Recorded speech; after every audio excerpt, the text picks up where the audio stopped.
49 అంటే సంతానం, 49 అంటే సంతోషం. 50% ఆఫ్ ఆన్ IVF. రమగారు, శ్రీరామ నవమి శుభాకాంక్షలండి. మీకు కూడా శ్రీరామనవమి శుభాకాంక్షలు జయ. సుమన్ టీవీ ప్రేక్షకులందరికీ శ్రీరామనవమి శుభాకాంక్షలు.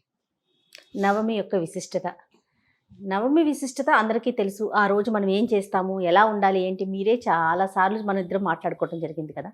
నాకు శ్రీరాముడి యొక్క గొప్పతనం రమగారు ఇంకొకసారి వినాలనిపిస్తోంది.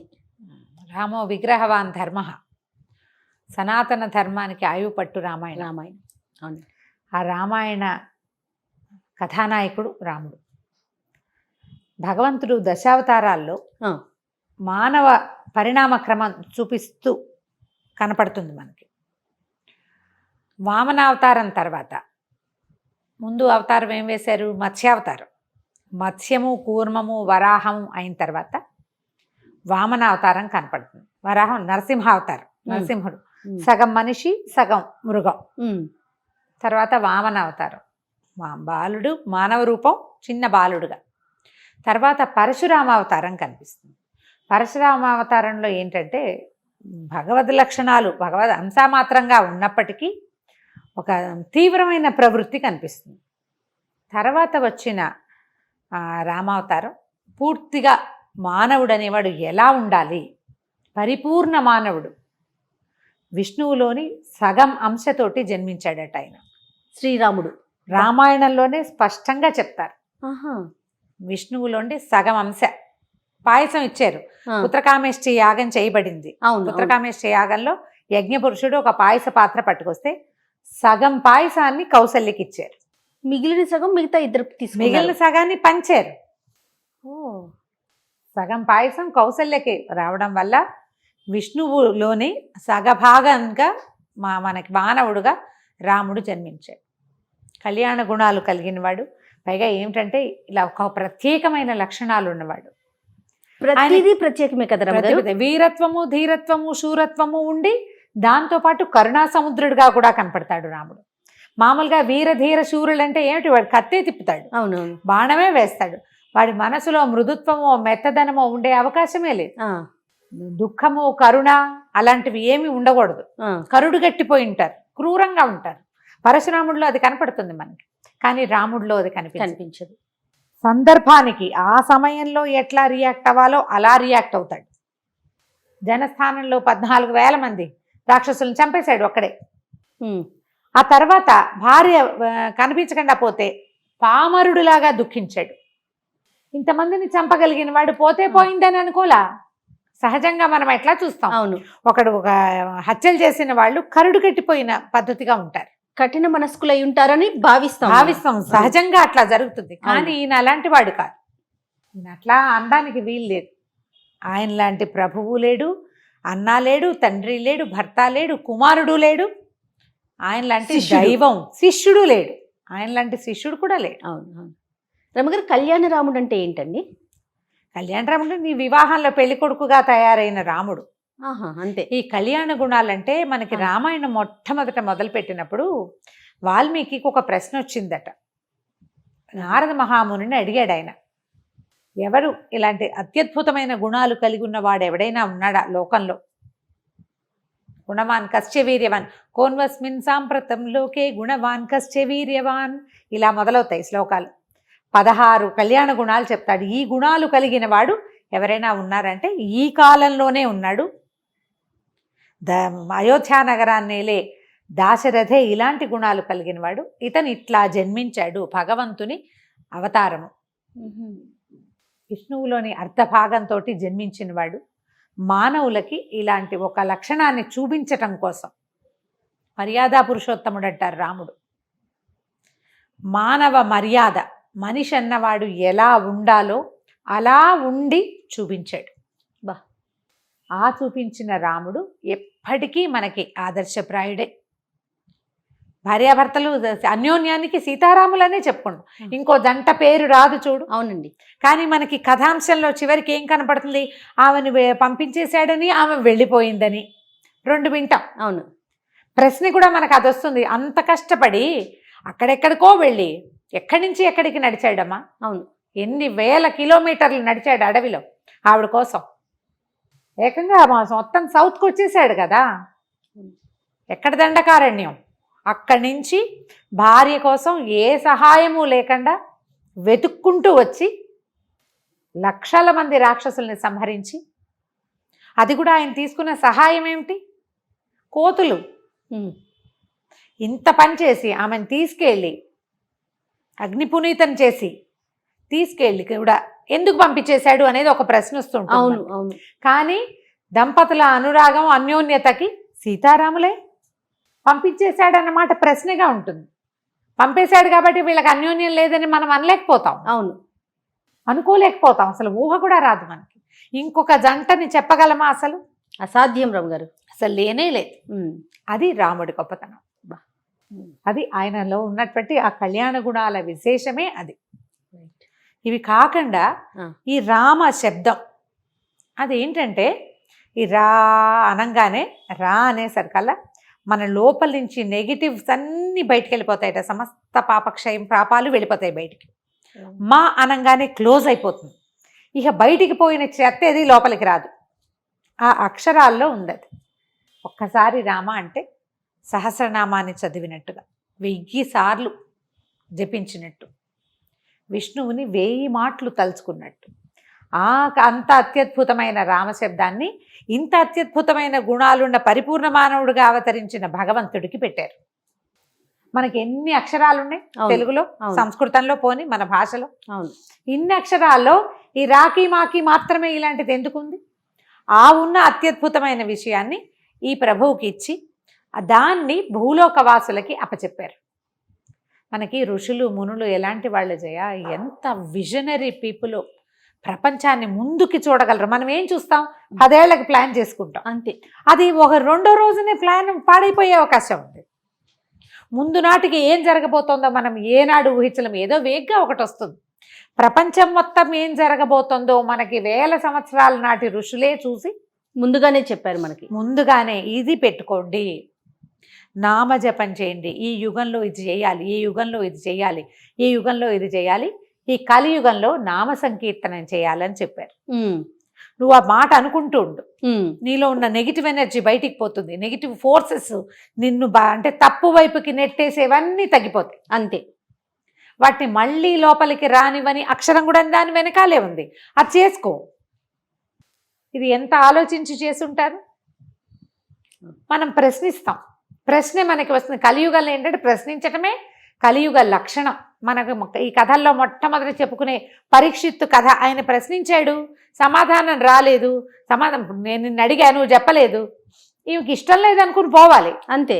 నేను నిన్ను తన్నటమో కొట్టటమో చేస్తే కదా అంతే, పర్యవసానం చూడాల్సిందే. పరీక్షిత్ ఏం చేశాడు, శమీక మహర్షిని అడిగాడు. ఆయన సమాధానం చెప్పలే, ఆయన ధ్యానంలో ఉన్నాడు. అక్కడ ఉన్న ఒక చచ్చిన పాముని తీసి ఆయన మెడలో వేశాడు. సమాధానం చెప్పకపోయినా మనం తీవ్రంగా రియాక్ట్ అవుతాం, కలియుగ లక్షణం. మరి ఆ చేసిన తప్పుని పోగొట్టుకోవటం కోసం కొన్ని రోజుల పాటు మా భాగవతాన్ని విని ఆయన ఈ తప్పు నుంచి బయటపడ్డాడు. అన్ని పురాణాలు శాస్త్రాలు అన్నీ విన్నాడు. భగవన్నామ సంకీర్తన విని ఎన్నో కథలు, భాగవతం చెప్పించుకోవాలి, మామూలుగా అన్ని కథలు చెప్పించుకున్నాడు, ఎన్నో శాస్త్రాలు విని. అయినా కూడా మరణాన్ని తప్పించుకోలేపాడు. కలియుగ లక్షణం అది. కలియుగంలో ఇలాంటి లక్షణం ఉంటుంది కాబట్టి మనకి రామనామాన్ని అందించారు. అది తెలుసుకోండి, సులువు అంతే, పెద్ద కష్టపడక్కర్లేదు కదా. రామ అంటాం ఏం కష్టం? రామ అనుకో కూర్చుంటే రామ, నుంచుంటే రామ, పడుకుంటే రామ, రామ రామ అనా. ప్రతిదానికి ఏదైనా తప్పు జరిగింది నేను చేయలేదు అని చెప్పడానికి రామ రామ అనొచ్చు, ఎంత తప్పు జరిగింది అనడానికి రామ రామ అనొచ్చు. నువ్వు అన్నిసార్లు అంటే క్రమంగా తప్పు చేసే ఉద్దేశం నుంచి నువ్వు బయటకు వచ్చేస్తావు. నీ చుట్టూతా వాతావరణం బాగుపడుతుంది, చుట్టూతా ఉన్న మనుషుల్లో కొంత మార్పు వస్తుంది. అంతా మారదు, కలియుగం కదా, కొంత తేడా వస్తుంది. అలాంటి కళ్యాణ గుణాలు కలిగిందే రామశబ్దం. ఆ రాముడిని ఈ రోజున కొలుచుకుంటాం, ఆయనకి కళ్యాణం చేసుకుంటాం. భద్రాచలం, మనకు శ్రీరామ నవమి అనగానే భద్రాచలమే గుర్తుకొస్తుంది. మనకి క్యాలెండర్స్ లో భద్రాచల శ్రీరామ కళ్యాణం అని రాస్తారు, రాసేవారు. ఇప్పుడు క్యాలెండర్లు ఈ మధ్య చూడటం లేదు. వెంకటరామ వాళ్ళ దాంట్లో ఉండేది. ఎందుకంటే ఇది కంచర్ల గోపన్ గారు, రామదాస్ గారు మొదలుపెట్టిన ప్రక్రియ కదా. మామూలుగా ఈ పుట్టినరోజు నాడు వివాహాలు చేయటం అనేది లేదు. అవును, మనకి ఏ జయంతి నాడు హనుమ జయంతి, శ్రీకృష్ణ జయంతి ఎన్ని వస్తాయి. అవును. వినాయక చవితి. వివాహాలు చేయంగా మనం, చెయ్యము. జన్మతిథి నాడు వివాహం చేయటం అనేది ఎక్కడా లేదు, ఏ దేవుడికి జరగదు. మనకు కూడా వివాహాది తిథులు నిర్ణయించేటప్పుడు జన్మతిథిలో చేయరు అనుకుంటున్నాను జయ, నేను చేయరు. ఓకే. ఇది అది చూసుకుంటే తిథిలో కాదు, జన్మ నక్షత్రంలో చెయ్యరు బహుశా. ఇప్పుడు ఏంటంటే మనం జన్మ నక్షత్రం ఈ తిథి నాడు, శ్రీరామనవమి నాడు, ఆ రోజు రాముల వారి నక్షత్రమైన పునర్వసు కూడా కలిసి వస్తే ఇంకా విశేషమట. కొంచెం అటు ఇటుగా పోతుంది, ప్రతిసారి కరెక్ట్గా రాకపోతుంది. తిథి నియమమే పెట్టుకుంటాం. శ్రీరామనవమి నాడు మన భద్రాచలంలో రాముల వారి కళ్యాణం చేస్తాం. ఊరూరా చలువ పందిళ్ళు వేస్తారు. అన్ని చోట్ల ప్రతి చిన్న ఊర్లోనూ చేతనైనంత ఇదిగా సీతారామ కళ్యాణం జరుపుకుంటాం, ఇళ్లల్లో చేసుకుంటాం. లాస్ట్ ఇయర్ మేము కూడా చేసాం. ఓకే. సీతా కళ్యాణం సీతా కళ్యాణం చేస్తే ఏంటంటే మనకు ఆడపిల్లలు లేని వాళ్ళకి కన్యాదాన ఫలితం లభిస్తుంది, అదొక ఫీలింగ్. రాముల వారి కళ్యాణం చేసుకుంటే మనకి మంచిది, పిల్లలకి మంచిది, సంసారానికి మంచిది, మనకే ఒక సాటిస్ఫాక్షను. ఈ కళ్యాణాన్ని ఇవాళే కాకుండా మన పెళ్లి రోజులు అప్పుడు ఏవైనా మనం గృహప్రవేశం చేసుకున్నప్పుడు అలా కూడా చేసుకోవచ్చు జయ. ఓకే. సీతారామ కళ్యాణం చేయొచ్చు. భగవంతుని కళ్యాణం మనకి మన మంచి పరిస్థితుల్లో చేసుకోవచ్చు. మన పెళ్లి రోజునే మనం ఇంట్లో సీతా కళ్యాణం జరిపించుకోవచ్చు. ఓ పురోహితుని పిలిస్తే సీతా కళ్యాణ ఘట్టం చక్కగా చదువుతారు, చేసుకోవచ్చు. ఓకే. సీతా కళ్యాణం ఈ రోజునే మనం శ్రీరామనవమి రోజునే కళ్యాణం జరిపించుకోవచ్చు, మన ఇంట్లో చేసుకోవచ్చు. ఒక పురోహితుని మన వాళ్ళని చుట్టాల పక్కాలని పిలుచుకుని విశేషంగా చేసుకుంటే ఆడపిల్లలకి, పెళ్లి కావాల్సిన ఆడపిల్లలు ఉంటే వాళ్ళకి రాముడు లాంటి భర్త లభిస్తాడు. మనకు ఆడపిల్లలే లేకపోతే సీతాదేవిని కన్యాదానం చేసిన ఫలితం మనకు లభిస్తుంది. పిల్లలు ఆడపిల్లలు పుడతారు, అది కూడా చెప్తారు ఇంట్లో కళ్యాణంగా మనము. అవును. దీంతో పాటుగా మనం చేసుకునేవి ఏంటంటే పానకము, వడపప్పు. పానకంలో కాస్త సొంటి పొడి, మిరియాల పొడి వేసి పానకం. ఇప్పుడు ఎండాకాలం మొదలవుతుంది, చైత్ర మాసం కదా. అవునవును. ఎండాకాలం మొదలవుతుంది. ఈ నవరాత్రులు మొదటి రోజు నుంచి, ఉగాది రోజు నుంచి మొదలుపెట్టి 9 రోజులు కళ్యాణానికి జరగవలసినటువంటి అన్ని రకాల విధులు జరిపి 19వ నాడు కళ్యాణం చేసుకోవటం ఒకటి. 10వ నాడు పట్టాభిషేకం చేసుకుంటారు. ఒకవేళ ఇలా కళ్యాణాలు పట్టాభిషేకాలు చేయకపోతే మనం దీని రోజున, శ్రీరామనవమి రోజున పుత్రకామేష్టి యాగం, శ్రీరామ జననం చదువుకోవచ్చు, సీతా కళ్యాణ ఘట్టం చదువుకోవచ్చు, పట్టాభిషేక సర్గ చదువుకోవచ్చు రామాయణంలోంచి. ఓకే. పట్టాభిషేకం కూడా చదువుకోవచ్చు. దశమి నాడు పట్టాభిషేకం చేస్తారు చాలా చోట్ల. భద్రాచలంలో కూడా పట్టాభిషేకం జరుగుతుంది, నా జ్ఞాపకం ఉంది. ఇది వరకు రేడియోలో వినేవాళ్ళం. మా దువ్వూరు తాత గారు రాసిన జానకితో జనాంతికం కూడా వింటూ ఉండేవాళ్ళం. సీతాదేవితో ఆయన మాట్లాడింది అనమాట. చాలా బాగుండేది టాక్ షో. చక్కగా వెనకాల నుంచి మనకి కామెంటరీ. అవును. ఇప్పుడు కామెంటరీ కొంచెం మొనాటనీగా అనిపిస్తుంది, కానీ నా చిన్నప్పటి కామెంటరీలు ఎంత బాగా గుర్తుండేవో. ఇప్పుడు ప్రత్యక్ష ప్రసారాల ద్వారా చూస్తున్నాక ఇప్పుడు కామెంటరీలు చూడవలసిన పని లేదు, ఆ ప్రసారంలోనే కామెంటరీ వస్తూ ఉంటుంది. పాత పద్ధతే ఇప్పటికీ కూడా. చక్కగా సీతారామ కళ్యాణం అన్ని మనం టీవీలో చూసేయచ్చు, అన్ని దేవాలయాల్లో జరిగే వాటిని కూడా చూడొచ్చు. రమ్మగారు, అక్షతలకి ప్రత్యేకమైన స్థానం ఉందంటారు, ఏంటండి? అక్షతలు అంటే తలంబ్రాలకి. ఈ తలంబ్రాలు పోయించేవారు. ఇప్పుడు మనకి తెలుగు పెళ్లిళ్లలో తలంబ్రాలు ఉంటాయి, అవును, మనకి ఇంకెక్కడా కనపడదు చూడు. అవును. రాముల వారి మన భద్రాచలంలోనే రామదాస్ గారే ప్రవేశపెట్టారు. ఒక ప్రత్యేకమైన శ్లోకం ఉంది కదా, జానక్యా కమలామలాంజలి పుటే యాయంద్రి పద్మరాగాయిత. ఆవిడ ఇట్లా పువ్వు ఎత్తింది, ముత్యాలు ఎత్తితే ఆవిడ చేతులు ఎర్రగా ఉండే, అవన్నీ ఎర్రగా కనపడుతున్నాయి. అవే ఎత్తి రాముల వారి మీద పోసే సరకలు ఇంద్రనీలాల్లాగా కనపడుతున్నాయట ముత్యాలు. ఆవిడ ఎర్రటి చేతులు, చేతిలో ఉన్న ముత్యాలేమో ఎరుపుగా పద్మరాగాల్లాగా, ఆయన మీద పోస్తే ఇంద్రనీలాల్లాగా. ఇప్పుడు ప్రతి పెళ్లి శుభలేఖకి అవే ఉంటుంది, జానక్యాహ కమలామలాంజలి, అదే శ్లోకం ఉంటుంది. అది అంత ప్రఖ్యాతమైన శ్లోకం. ఈ తలంబ్రాలు పోసుకునే ఘట్టం కేవలం తెలుగు వారికి సంబంధించిందే. అది ఎవరు ఈ శ్లోకాన్ని రాశారండి నాకైతే ఐడియా లేదు, కానీ నా చిన్నప్పటి నుంచి నేను చూస్తూనే ఉన్నా, వివాహంలో కూడా ఆ శ్లోకం చదువుతారు. ఈ తలంబ్రాలు, ముత్యాల తలంబ్రాలు మనకి ఇక గోల్కొండ నుంచి వెళ్ళేవని చెప్తారు. ఇప్పుడు కూడా ప్రభుత్వం వాళ్ళు సమర్పిస్తారు కదా. ఈ తలంబ్రాలు పోసే బియ్యాన్ని గోళ్లతోటి ఒలుస్తారట, ఒక ఊరు వాళ్ళు ప్రత్యేకంగా చేసిస్తారు. ఇవి ఆ బియ్యాన్ని పట్టించరు, గోళ్లతో బియ్యం ఒలిచి అవి తయారు చేస్తారు. దానికి ప్రత్యేకంగా ముహూర్తం తయారు చేసి పంపించటం. ఆ స్వామివారి మీద, ఆయన మీద పడతాయి కదా, మరి అవి తెచ్చుకుని మనం ఇంట్లో అట్ట పెట్టుకుంటే శుభం కలుగుతుంది. మనతో పాటు ఎప్పటి నుంచి ఏటా వచ్చే 2 ముత్యాలు ఇన్ని అక్షింతలు ఎన్ని ఉన్నాయో మా ఇంట్లో డబ్బా నిండా. నేను ఆ ముత్యాలు చాలా అయినాయని మొన్ననే దండగుచ్చి మా ఇంట్లో ఉన్న లక్ష్మీదేవికి అలంకారం చేసాను. ఓహో, చాలా ఉన్నాయి. అదేనండి. ఎలాగూ వాటికి పూసలు ఉన్నవే కదా, హోల్స్ ఉంటాయి. హోల్స్ లేని ముత్యాలు కాదుగా. అవును. వాటిని ఒక దండగుచ్చేసి అమ్మవారికి వేసుకున్నాం అనమాట. అట్టు పెట్టుకోవచ్చు, అవన్నీ మనకి మంచిది, శుభం. ఇప్పుడు మన ఇళ్లలో జరిగే కళ్యాణ పక్షింతలు కూడా మనం ఆ కళ్యాణ పువ్వు తలంబ్రాలని అక్షింతలుగా చెప్పుకుంటాం. మనకు అక్షతలు, అవును, వారికి తలంబ్రాలు, మనకు అక్షతలు. అవి మన దగ్గర ఉంటే ఏంటంటే మనకు ఒక ఆశీర్వచనం. భగవంతుని మీద నుంచి జారిన అక్షతలు మన దగ్గర ఉంటే అవి మనకి కొండంతలైన వరాలుగా పరిణమిస్తాయి.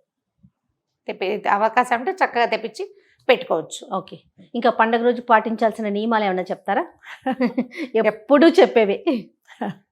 సీతా కళ్యాణం సంవత్సరానికి ఒక్కసారి చేస్తారు. సీతారామ కళ్యాణం చేసేది ఏడాదికి ఒక్కసారి. ఇలాంటి ప్రత్యేకమైన రోజు పొద్దున్నే కనీసం స్నానం చేసి దేవుడి దగ్గర ఎక్కడో చోట ఒక చిన్న దీపారాధన చేసుకుని ఒక అగరబత్తి అయినా చూపించి దండం పెట్టుకుని, భార్యాభర్తలు కొట్టుకోకండి అమ్మా ఈ ఒక్కరోజు, వాదించుకోకండి, పోట్లాడుకోకండి, పిల్లల్ని తిట్టకండి. మనము చూసింది చేసింది కాదు కదా. నిజానికి మనం సీతారామ కళ్యాణం చేసుకుంటాం కానీ ఒకే రోజు శ్రీరామ లక్ష్మణ భరత శత్రుఘ్నులకి నలుగురికి ఒక్క రోజే వివాహం జరిగింది. ఒక్క వేదిక మీదే పెళ్ళయింది. అవును, సీతా కళ్యాణం చేస్తే మిగిలిన కళ్యాణాలు కూడా చేసినట్టే. మనం 4 పెళ్ళిళ్ళు చేసినట్టు 4 పిల్లలకి పెళ్ళిళ్ళు చేసి మనం పోట్లాడుకోవచ్చా? ఆలోచించండి. పోట్లాడుకోవద్దు, వాదనలు చేయొద్దు. ఈ రోజున ఏదో ఒక మంచి మాట అనుకుని ఒక చక్కగా ఏదైనా శ్లోకం చదువుకుని రోజంతా రాముణ్ణి తలుచుకుంటూ ఉంటే, అన్నిసార్లు రామశబ్దాన్ని ఉచ్చరిస్తే సగం నెగిటివ్ ఎనర్జీని మనం తోసేస్తాం బయటికి. చుట్టూతా ఉన్నదాన్ని చేయలేకపోతాం. మనం అంటుంటాం, మిగిలిన వాళ్ళు కూడా అన్నారనుకోండి, ఆటోమేటిక్గా చుట్టూతా ఉన్నది కూడా వెళ్ళిపోతుంది, చుట్టూతా ఉన్నది కూడా పోతుంది. అలా ప్రయత్నం చేయండి. ప్రతి సంవత్సరం వచ్చే శ్రీరామనవమిని ప్రతి సంవత్సరం వచ్చే మన పుట్టినరోజుతోటి సమానంగా ఎంత బాగా చేసుకోవాలనుకుంటాం మన బర్త్డే. అవును, పుట్టినరోజు పూట ఇలా అయిపోయింది అలా అయిపోయింది అనుకుంటాం. రాముల వారి పుట్టినరోజు మన పుట్టినరోజే. పుట్టినరోజు పెళ్లి రోజు 2 చేస్తున్నాం కదా. మనమైతే ఎంత బాగా చేయాలనుకుంటామో ఈ రోజుని అంత బాగా చేసుకోండి తప్పకుండా. నమస్తే రమ్మ గారు. నమస్తే.